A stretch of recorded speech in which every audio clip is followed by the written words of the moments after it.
Thank you, Your Holiness. Thank you very much indeed. In this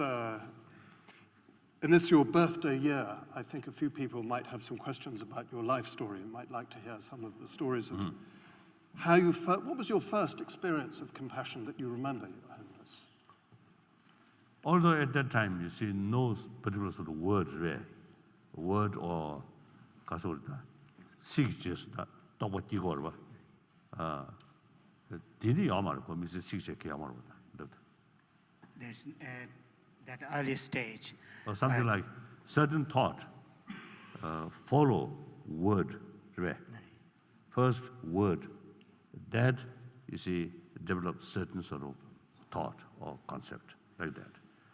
So when I was very young, not yet, you see, develop these things. But I do, you see, feel my mother's smile and, you see, kasoda, hugging, and my mother's milk. So I believe that is first lesson, how much value about affection. Later, now scientists also say after birth, you see, next few weeks, mother's physical touch is key factor for proper development or enlargement of our child's brain. Now I think here, this very moment, appears everybody very smart. Deep inside, those individuals who received maximum affection from their parent, particularly from their mother, and spent longer time with mother, I think in deep inside, more happier, more peaceful, more self-confidence. Those individuals, great professor, or great smart, but in early life, it's something lacking, mother's affection, or sort of lacking affectionate atmosphere. So such people, in deep inside, some kind of sense of insecurity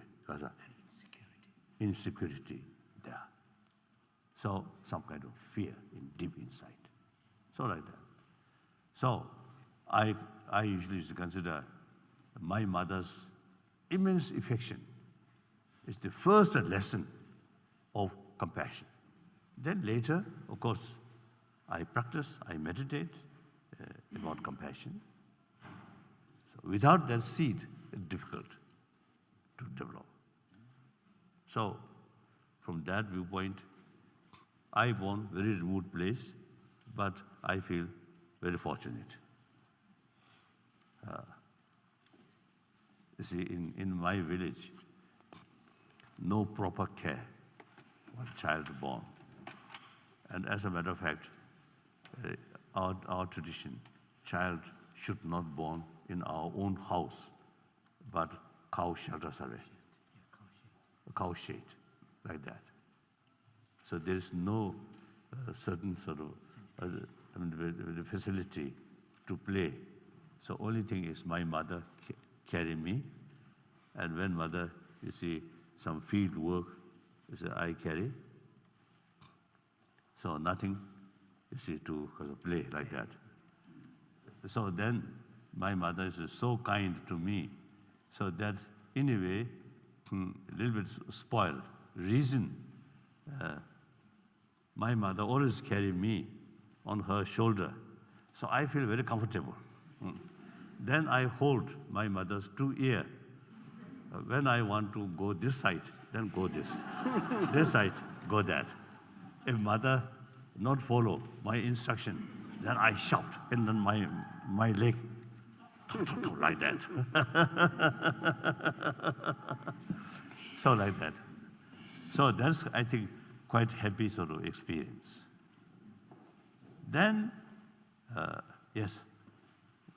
I wanted to remind you, Your Holiness, there was you once told me a story about when you were in the Nobilinka, which was His Holiness's summer palace in Lhasa, there was a large fish pond, Oh, yes. and you had some experience trying to compel the fish. Compulsory. Beer.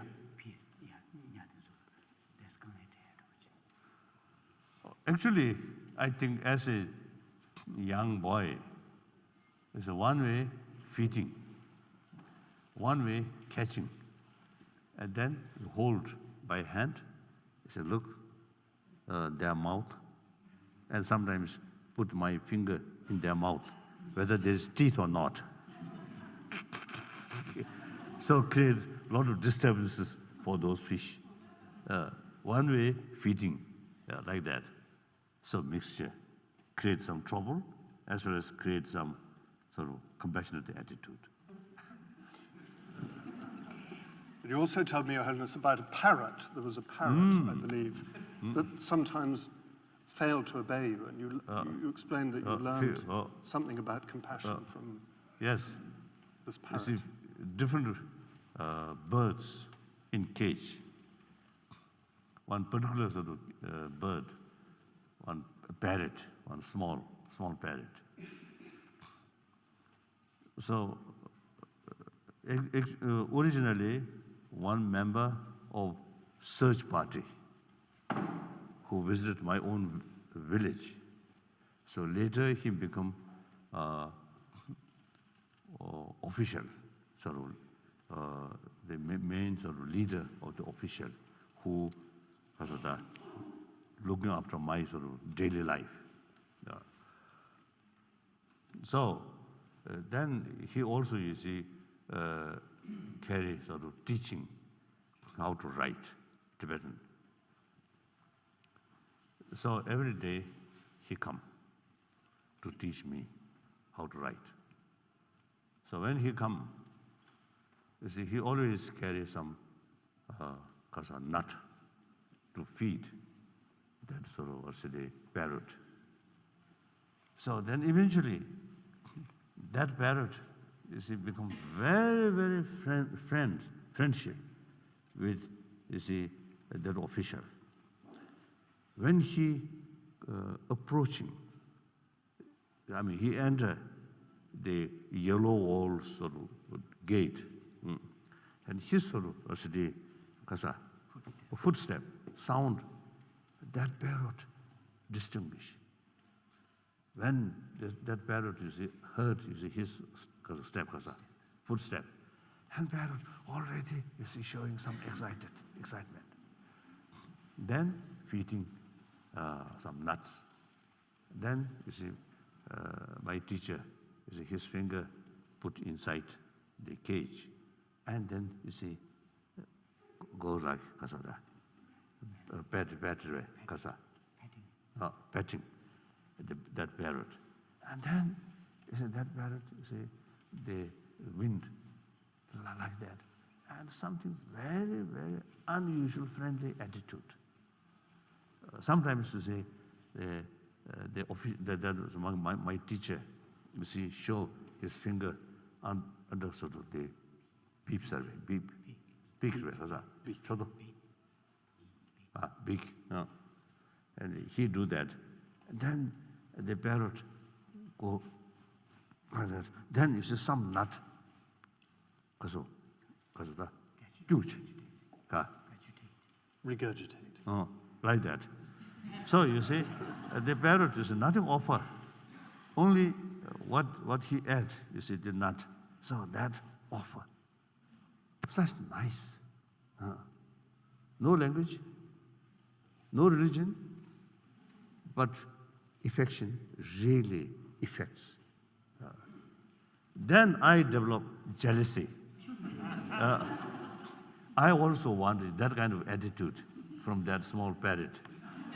So you see, few occasions I feed nuts, and quite clever. Take nut and show very negative face towards me. One time, second time, third time. Then I lost my temper. Then I took one small a stick, punishment. Then no hope You see, reconciliation, like that. So that also is one of my experience. Experience. If you really constantly showing affection, even animal very much appreciate, become very close friend. Some different motivation, they try to feed, they know, or not very sincere, like that. So that kind of sort of closeness feeling or affection, not necessarily based on religion, religious faith. Religious faith very helpful to strengthening these feelings. Although itself, I think, a biological factor, and I think common experience like that. Yes. You mentioned, Your Holiness, that you weren't the best behaved young boy in Tibet, but that when that in fact you were quite lazy and quite naughty even. Oh. But that in your teenage years you decided that you did want to work hard. What was it that brought about this transformation in attitude? I think in the early age, I think below 15, 13, I'm quite a lazy student. Daily, my tutor come, one lesson morning, one lesson afternoon. So the time morning about 9 or 10, the afternoon about 3. So when you see watch, you see closer 3 o'clock, I feel something sarveshoshi. I feel very down. Huh? I feel very down when the time reach around 3. So very lazy. And my mind, my sharpness of my mind or memory, quite good. So without much effort, you see, I learned quickly. Then in front of my tutor, you see, I learned quite seriously. Actually, not much serious. Sometimes cheating my tutor. Like that. So that occasionally I really feel regret. You see, now those, I think, a few years, the best period, Chinese forces not yet come. I also, you see, have not yet take the political temporal responsibility. So I'm quite free. During that period, I remain very lazy student. So you see, I feel, few years I really lost. Now, wasted. Now, no possibility to repeat that. That sometimes I feel regret. And then around 13, I start the study of debate, logical way to debate. Then, you see, not out of compassion, but out of sense of competition. You see, this is some my sort of debate partner, all scholar. So you see, some of them really top scholar. So I have no courage to defeat them. So I usually carry some talks and some sort of simple way debate. And then some not that much sort of sharp-minded, although they know, you see, they know, you see, this subject, but their mind not very sharp. My mind a little bit sharper. So, you see, I spend more time debate with these scholars. So sometimes, Occasionally, I cheat with them, and because of that, sometimes I win when I debate with the less scholar monks. So then I feel very, very happy I defeat that. So it's more enthusiasm for study, further study like that. So like that. Then of course, 1951, I got the responsibility of temple thing. Then Tibet already, the Liberation Army already reached Tibet. Then it became difficult. Then 1954, I went to China, to Peking, and a few months remained there. Then I learned socialism and also Marxism. So I very much attracted about Marxism, about the international working class movement. So sometimes you see my sort of these days, my sort of talking, sense of universal responsibility, that also some connection with my lesson about borderless, some kind of international movement. Now, I very much attracted. And then Marxist economy, equal distribution. Equal distribution. Oh, wonderful. So, still today, as far as socio-economic theory is concerned, I'm Marxist. What do you think? Jyoti Basu, the West Bengal chief minister, is a communist, Marxist, but his private life is very much as a bourgeois life. So, not very sincere. I am Buddhist monk, so lifestyle, simple. So perhaps I'm more sincere follower of Marxism as far as economies, or social economic the theory is concerned. But I totally against Leninism. Lenin, ruthless, totalitarian. And because of ruthless and totalitarian, whole their system very much based on suspicion, distrust, so that secrecy become part of communist sort of regime. It's really sort of sad, really sad. That Marxism, I think, pure original concept. Leninism, during Civil War, Bolshevik, you see, took the power. So during wartime, secrecy, distrust, ruthless is relevant. So during wars, I said, a certain practice become part of communist system. That's really unfortunate. Like that. So then 56, I came to India. Then 57, 58, these 2 years, I very serious study, particularly Buddhist logic. As a result of study Buddhist logic, that is my attitude to become, whenever I heard or I saw something, the immediate question is, why?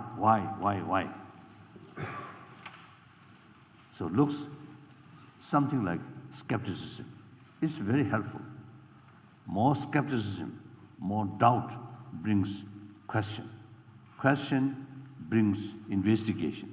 Investigation brings the clearer picture of the reality. So very, very important. Like that.